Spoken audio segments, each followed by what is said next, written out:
History is not just filled with wars, inventions, and discoveries. It's also scarred with families whose legacies were built on depravity, obsession, and unspeakable acts. Some tales are so grotesque that they blur the line between horror and reality, leaving behind questions of whether these people were victims of madness or architects of pure evil. Tonight, we dive into one such story. A tale hidden in the deserts of Arizona, where shadows fell over a family name that would forever be whispered with disgust and fear. The Woolley homestead stood in the barren stretch of Arizona's unforgiving desert, an isolated plot of land that seemed to repel visitors more than it welcomed them. Built in the late 1800s when families moved westward seeking fortune and independence, the Woolleys did not follow the familiar path of ranching or farming that most settlers turned to. Instead, they built their lives in seclusion, away from the modest but growing towns that dotted the territory. The house itself was peculiar, a large, sprawling structure made of adobe and timber, with shuttered windows that seemed never to open and a wide front porch that rarely bore the weight of strangers. From the road, those who passed by on horseback or wagon swore that it appeared less like a family home and more like a fortress meant to shield whatever occurred inside. The remoteness of their location gave the Woolleys both freedom and secrecy, a perfect environment for the darker elements of their existence to grow unchecked. Neighbors, though few lived within miles of the family, often remarked that they were rarely seen in town, only appearing when supplies were absolutely necessary. Their visits carried with them an air of unease. Family members spoke little, their clothing often disheveled, and their eyes darting as though they feared some hidden truth might escape in casual conversation. Children clung tightly to their parents, silent and pale, unlike the rambunctious youth of the frontier. Merchants and townsfolk whispered after their departure, wondering what kind of life was led behind the walls of that desolate home.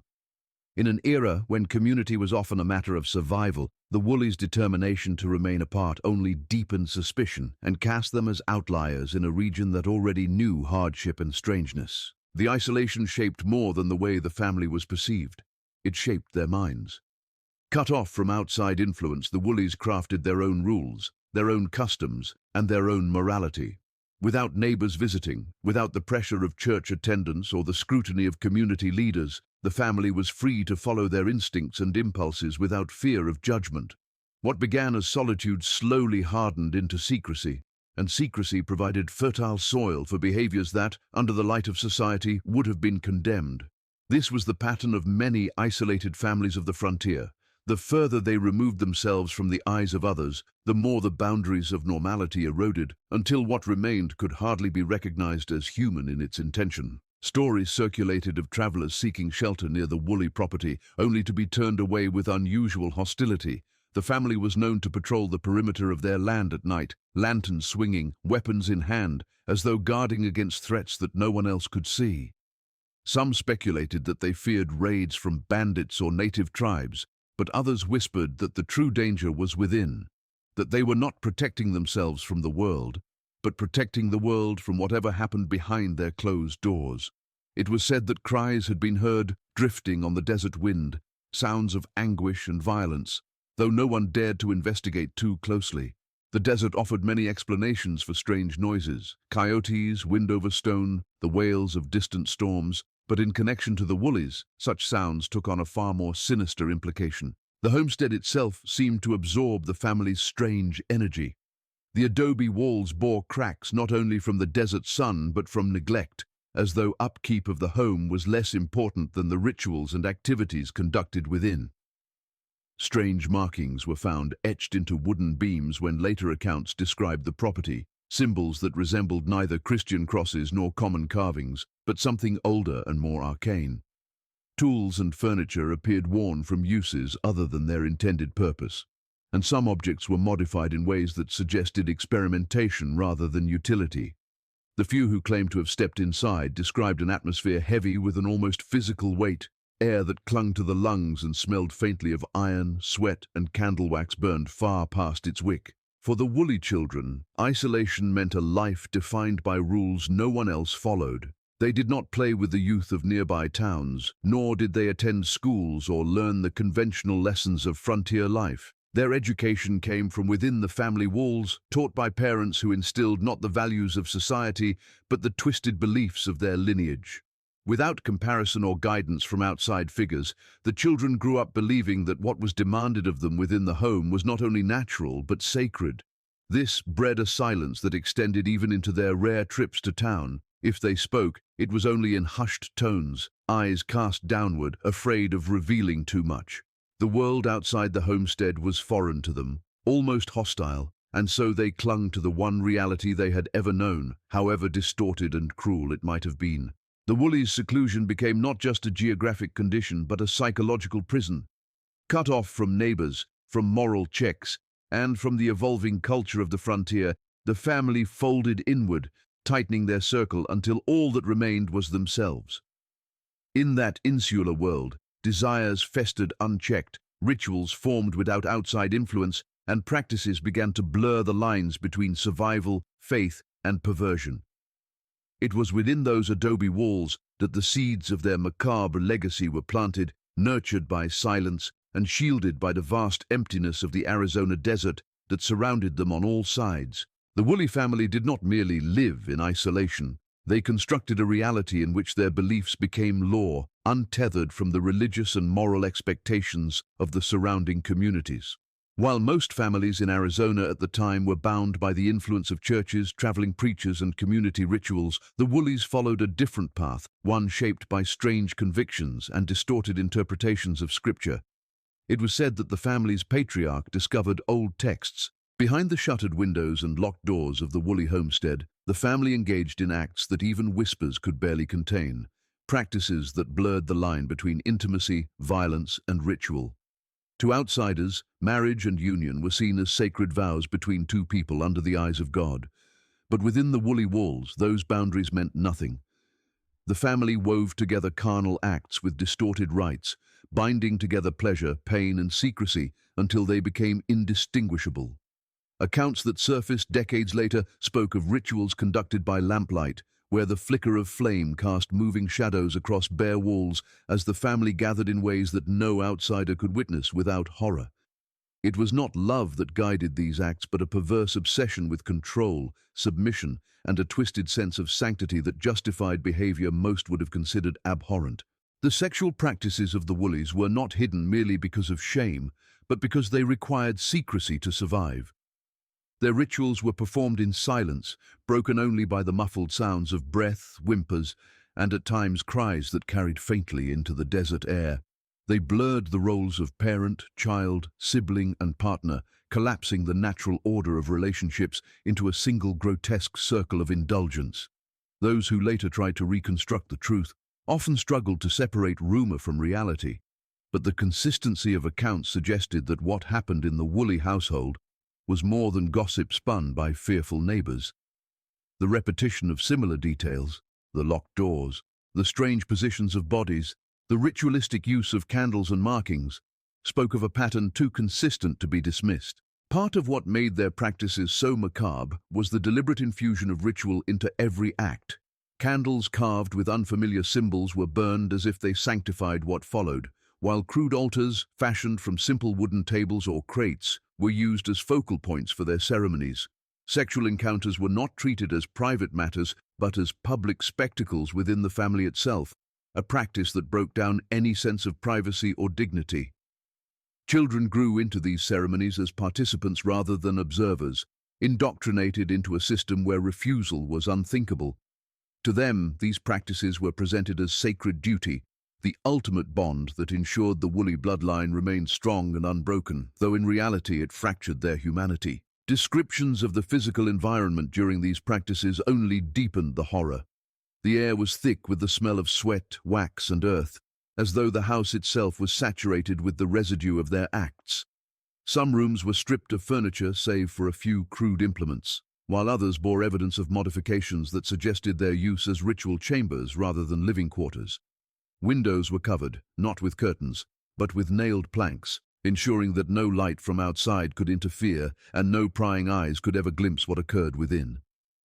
The house became less of a home and more of a shrine to their perversion, each corner soaked in an aura of secrecy and desecration. Psychological dominance was as much a part of these practices as the physical acts themselves.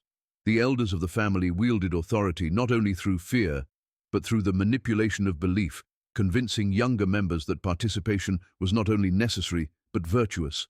They were told that the rituals bound them closer to each other, closer to the divine power they claimed to follow, and closer to survival in a hostile world. In a landscape where death by disease, hunger, or attack was always near, the Woolleys convinced themselves and their children that indulgence in these rites provided strength and unity. Over time, belief and practice became inseparable, and what might have once been hesitation gave way to a resigned acceptance that this was the only way of life available to them. It is said that outsiders who came too close to discovering the truth were often turned away or frightened off before they could peer too deeply. Some travelers spoke of hearing low chants or muffled cries carried on the wind, and one account described seeing flickering light from the windows at an hour long past when most families had retired.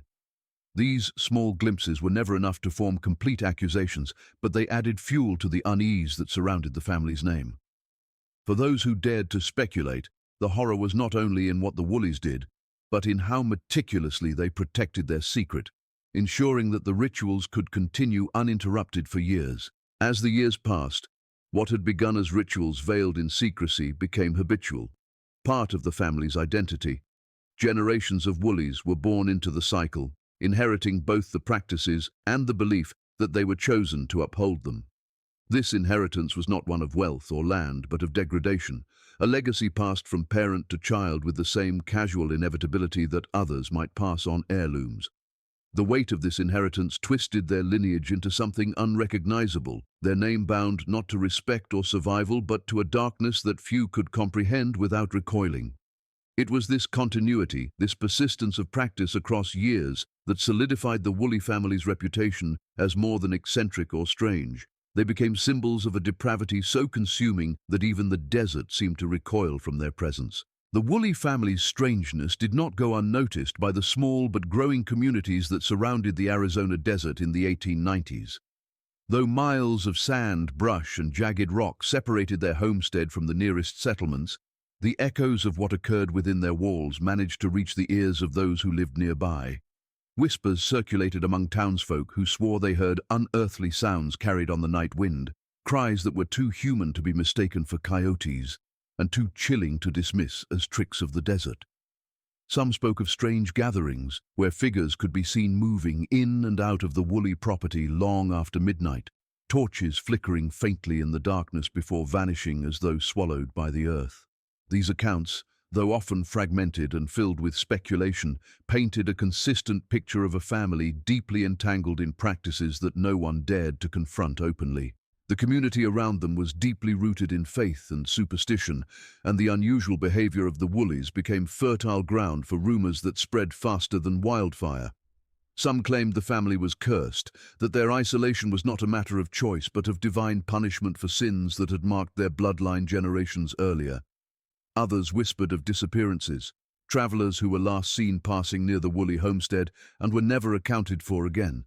In a land where survival was already uncertain, the idea that a family might be responsible for making neighbors vanish carried both terror and fascination. Local ranchers warned their children never to wander near the Woolley land, and those who drove cattle across the desert swore they quickened their pace when their herds approached the property line, eager to escape the oppressive silence that seemed to hang over the homestead like a shroud. Merchants in town noticed the family's rare but unsettling appearances. When the Woolleys ventured into civilization, they brought with them a presence that left shopkeepers uneasy.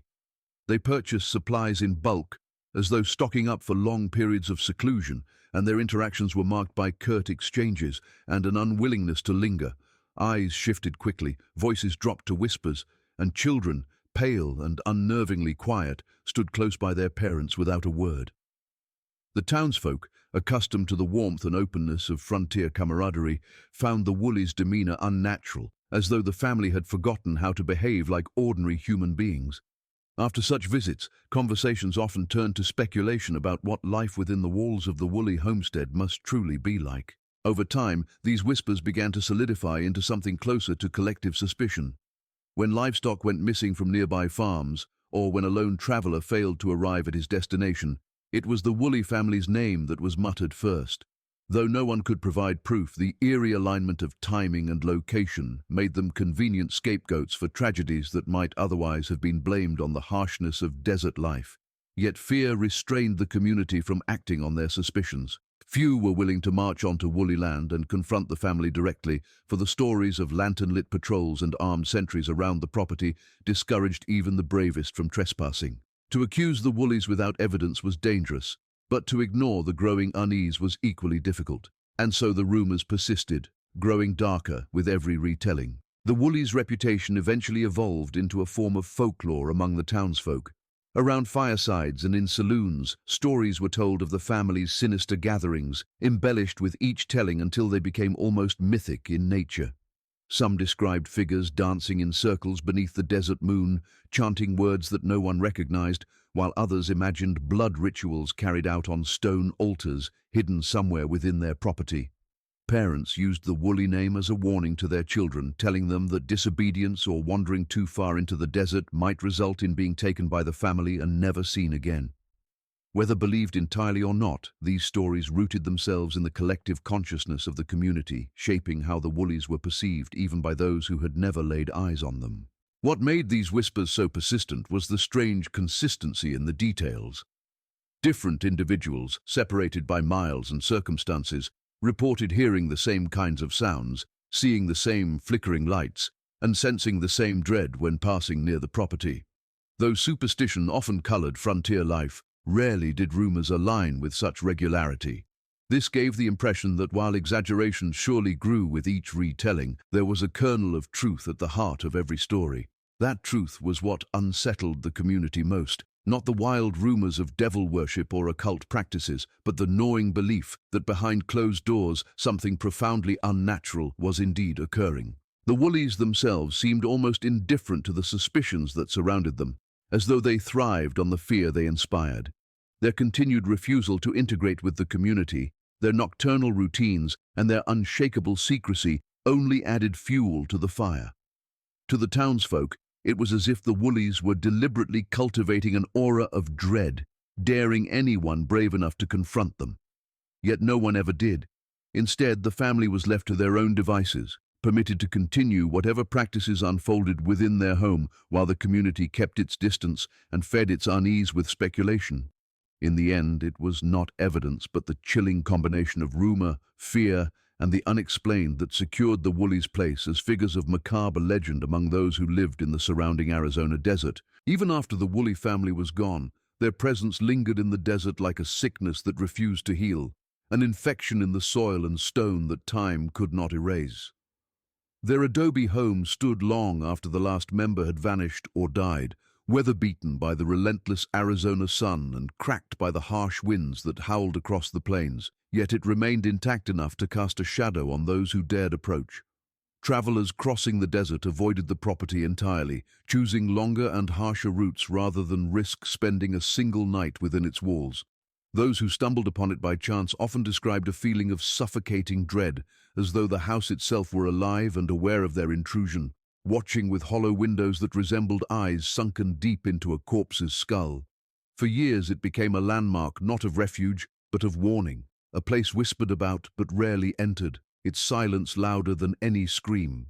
Stories of the Woolley family's horrors became intertwined with the ruins they left behind, passed down through generations like an oral curse.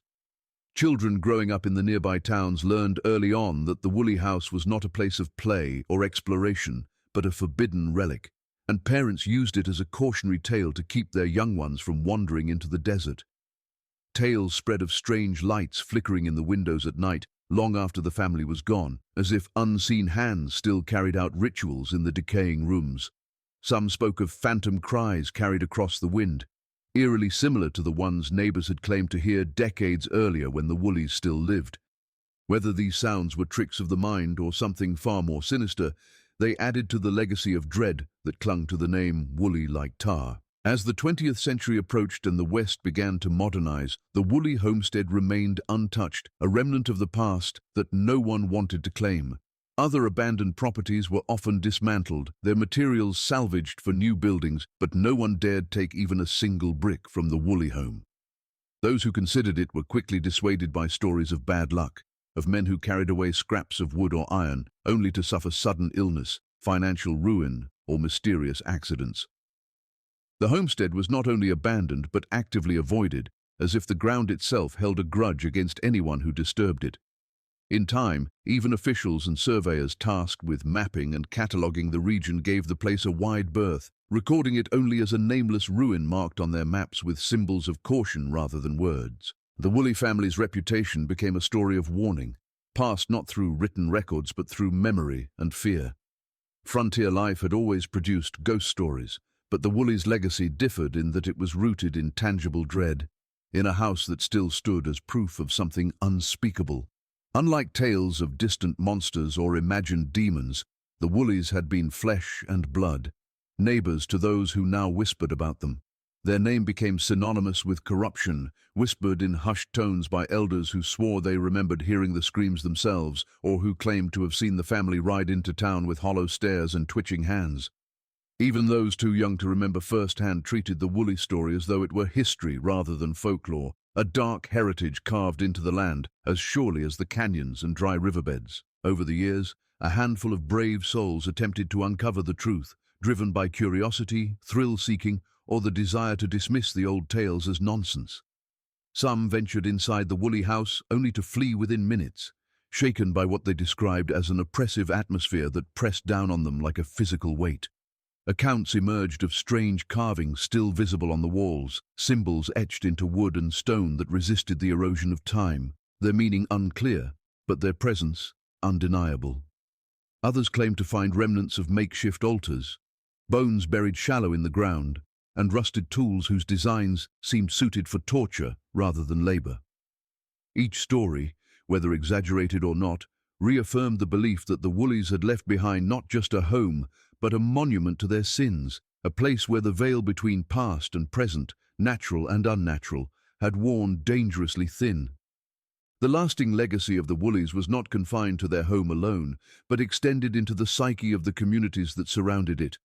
Even as towns grew, railroads expanded, and new settlers brought progress into the desert, the Woolley story lingered as a reminder that some stains on history cannot be scrubbed clean by the passage of time. Their tale became a part of Arizona's darker folklore, woven into the cultural memory of the region as both warning and fascination. People who spoke of the Woolleys often did so reluctantly, as though fearing the act of uttering the name might draw their presence back into the world. The family's reputation as practitioners of the grotesque and the unholy had outlived them, ensuring that their sins echoed far beyond their lifetimes. The Woolley legacy persisted because it was more than just rumor or superstition. It was anchored by the physical presence of their home and the collective fear of all who had lived in its shadow. Even as decades passed and memories grew faint, the dread associated with the Woolley family never truly dissipated. It lived on in campfire stories, in hushed conversations, and in the cautious glances of those who traveled the desert roads near their land. The family's absence did not erase the horror they left behind. It amplified it, allowing imagination to fill the silence with terrors more vivid than truth could ever provide.